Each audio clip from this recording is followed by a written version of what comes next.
All right, this is my audience, Scott and Leah. And on the other side is Jim Carlson and my husband, Clint, behind the camera.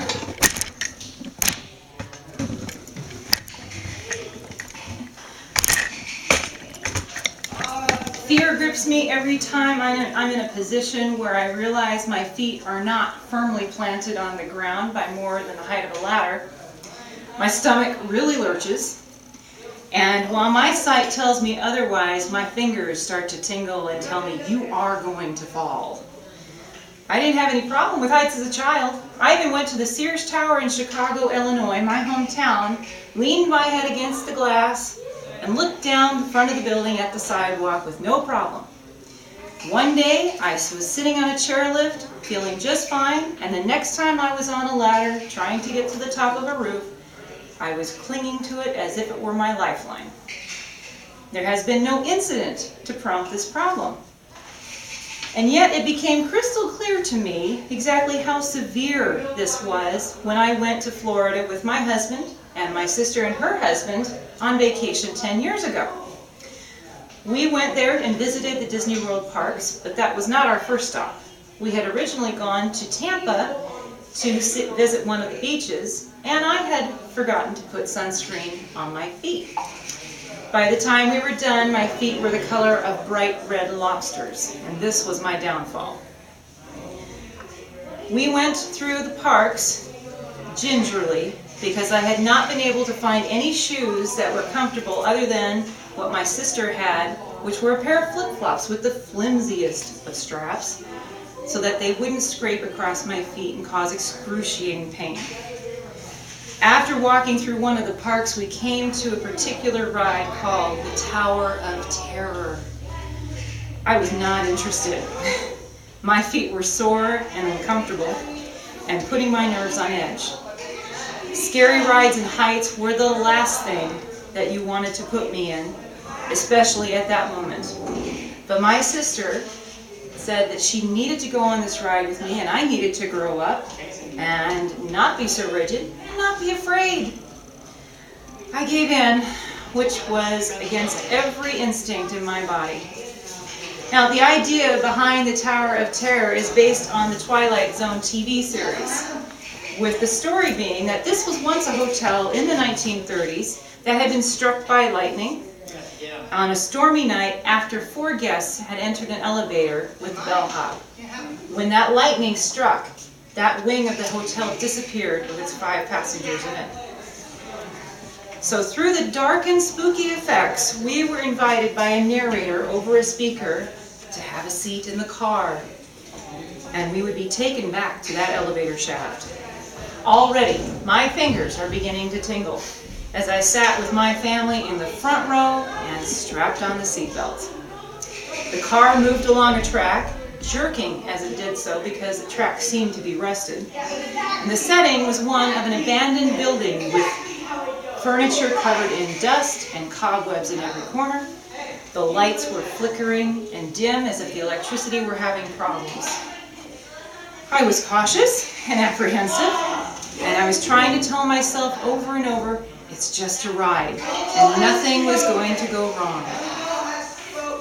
Finally, we jerked to a stop, and the narrator's voice spoke again, telling us that a storm similar to the 1930s storm had come up, and we were about to experience what may have happened to those passengers so many years ago. The moment the narrator stopped speaking, the lights went out, and we were covered in darkness. Within a second, the car plummeted down the shaft with so much force that some of us were lifted off our seats with only the seatbelt keeping us in place. This was my nightmare at its worst. Not only am I falling from a great height, I'm doing it in darkness. After what seemed like an eternity, we came to a stop. Then the car was thrust upward at a great speed, and I began to wonder if we were going to go through the roof. We slowed at what seemed to be the top of the building with a panel opening up before us so that we could look down over the Disney World Park from the height of the building. For a brief moment, I saw sunshine. After that, We were sucked back down the shaft into darkness, and my stomach was again rising into my throat. I don't know if I screamed or not. The terror that gripped me seemed to suck out every breath from my lungs. I couldn't get enough air. I had been holding my husband's hand through the entire ordeal, and by now I felt as though I had a death grip on his fingers. The dropping and rising of the car continued 4 or 5 times. I lost count. After a while, the car finally slowed, and the lights returned to their faint flickering, and the narrator's voice came back on, congratulating us for surviving. My heart was pounding so hard that I felt it in my throat. I had to take a moment and slow my breathing to make sure I wasn't going to faint. I flexed my fingers after releasing my husband's hand to make sure I could still move them. My husband tried to see if I was all right during the jerky ride back to the exit, but I didn't know what I said or if I said anything at all. All I could do was just sit and wait for the ride to be over without tearing off the seatbelt and bolting down the corridor to the exit. When the car did stop and we were finally able to stand, I found it would have been impossible for me to go bolting down that corridor because my legs could barely lift me out of the car. I shook my head when my husband offered me his hand, not wanting anything to keep me back as I tried to get out of there. I heard my sister behind me talking animatedly with her husband about how much she had enjoyed the ride. And my own thoughts were a bit murderous as I considered what I could do in return for this favor from my sweet little sister, for convincing me to not be so afraid. Just as we left the building and I finally felt the sunshine warming us, believing that the ordeal was completely done, it was not to be. My husband had been walking quickly behind me to keep up and had not noticed I had slowed my pace. Not realizing how close he was, he stepped on the back of my flip-flop, tightening the strap and scraping it excruciatingly across my foot.